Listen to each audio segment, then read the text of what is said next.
अस्सलाम वालेकुम। इनाया के किचन में खुश आमदीद मेरी यूट्यूब फैमिली को। तो जनाब आज मैं बनाने लगी हूँ मछली का सालन, फ़िश करी। तो उसके लिए जो है सबसे पहले हमने मछली को बहुत अच्छी तरह से धोना है ताकि उसकी स्मेल जो है वो ख़त्म हो जाए। तो उसके लिए मैंने डाला है आटा तकरीबन 1 प्याली और नमक दिल खोल के जितना हम बहुत ज़्यादा डालें ताकि जो है मछली अच्छी तरह हमारी साफ़ हो सके। तो इसको मिक्स करने के बाद जो है मैं तकरीबन 10 मिनट का रेस्ट दूंगी। इस तरह अच्छी तरह से मिक्स करेंगे ताकि आटा और नमक जो है हमारी तमाम मछली के पीसीस पे लग जाए अच्छी तरह। बस जनाब, तो इसको 10 मिनट का हमने देना है रेस्ट। उसके बाद जो है हम इसको अच्छी तरह धो लेंगे। मछली जल की रानी है, जीवन उसका पानी है। हाथ लगाओगे तो डर जाएगी, बाहर निकालोगे तो मर जाएगी। हाँ जी, आपने हमारी बिटिया की आवाज़ सुनी है, कैसी लगी आपको? तो हम उसी जल से जो है ना मछली के टुकड़ों को अच्छी तरह साफ़ कर लेंगे। बहुत अच्छी तरह हम धोएंगे ताकि इसका आटा और नमक जो है वो सारा निकल जाए।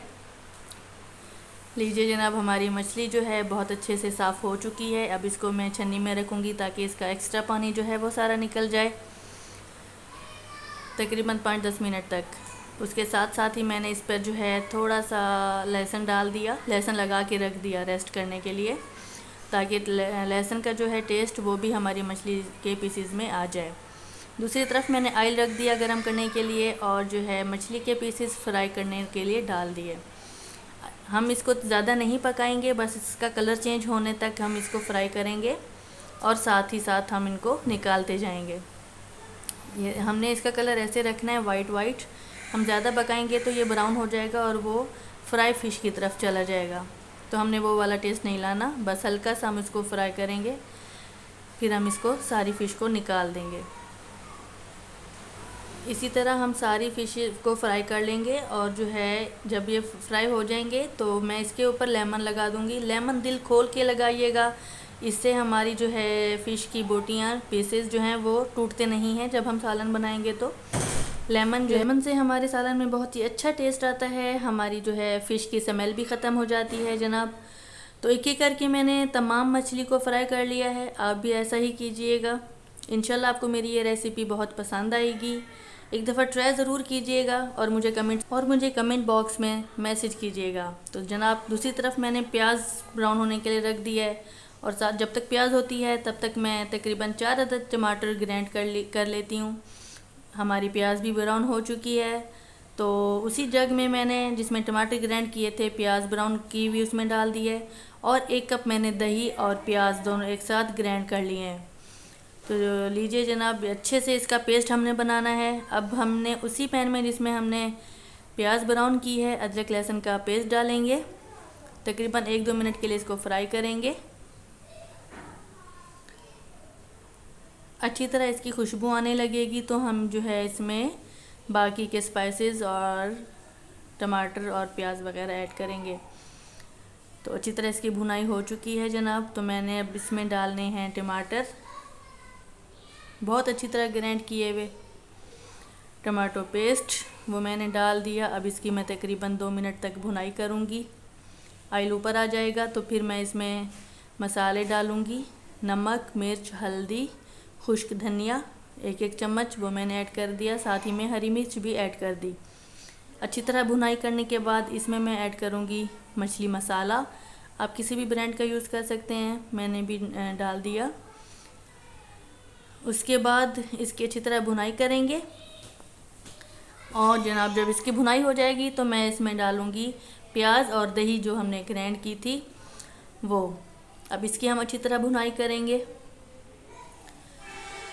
थोड़ा सा इसमें मैं पानी ऐड करूँगी ताकि हमारा मसाला जो है वो अच्छी तरह पक जाए और उसकी भुनाई भी अच्छी सी हो जाए। तो वो ऐड करने के बाद मैंने इसको तकरीबन 2 मिनट के लिए ढक्कन दिया, पानी ऐड किया, फिर मैंने इसको ढक के थोड़ी देर छोड़ दिया। फिर मैंने इसकी भुनाई की अच्छे से। ये देखिए मज़ेदार सी भुनाई हमारे मसाले की हो चुकी है। अब करी बनाने के लिए जो है मैंने इसमें 1 गिलास पानी ऐड किया है, ज़्यादा ऐड नहीं करूँगी, ज़्यादा पतला शोरबा जो हो जाता है वो भी हमें पसंद नहीं आता। तो जनाब पानी हमारा उबल चुका है। जो हमने मछली फ्राई की थी वो अब इसमें ऐड करेंगे। एक एक करके डालेंगे, एक साथ नहीं डालेंगे। एक साथ डालने से फिर मछली टूटने का ख़तरा होता है, और टूटे हुई मछली तो सालन में बिल्कुल भी अच्छी नहीं लगती। तो एक एक करके मैंने इसमें मछली ऐड कर दी जनाब। ये देखिए माशाल्लाह से सारी मछली मैंने ऐड कर दी है। अब इसको हमने चम्मच से नहीं मिक्स करना, पतीले को दोनों हाथों से पकड़ें और इसको हल्के हल्के हाथ से हिलाएं। 2 मिनट के लिए ढक्कन दें। तो लीजिए जनाब हमारी मछली बहुत अच्छे तरीके से तैयार हो चुकी है। बहुत ही मज़ेदार इसका टेस्ट, बहुत ही अच्छी शक्ल, जायका और रंगत बहुत बेहतरीन। तो लीजिए जनाब खाने के लिए पेश करते हैं। आप भी आइए, दावत देती हूँ आप सबको, हमारे घर मछली खाइए। तो इसके साथ साथ मेरे channel cooking with Inaya Tahreem को लाइक, शेयर और सब्सक्राइब करना मत भूलिएगा। मेरी इस रेसिपी को ज़रूर ट्राई कीजिएगा इंशाल्लाह, और मुझे कमेंट बॉक्स में भी बताइएगा आपको पसंद आएगी मेरी ये रेसिपी। मुझे अपनी दुआओं में याद रखिएगा। कुकिंग विद इनाया तहरीम के साथ मुझे दीजिए इजाज़त। इंशाल्लाह अगली वीडियो में फिर मुलाकात होती है। अपनी दुआ में याद रखें। अल्लाह हाफिज़।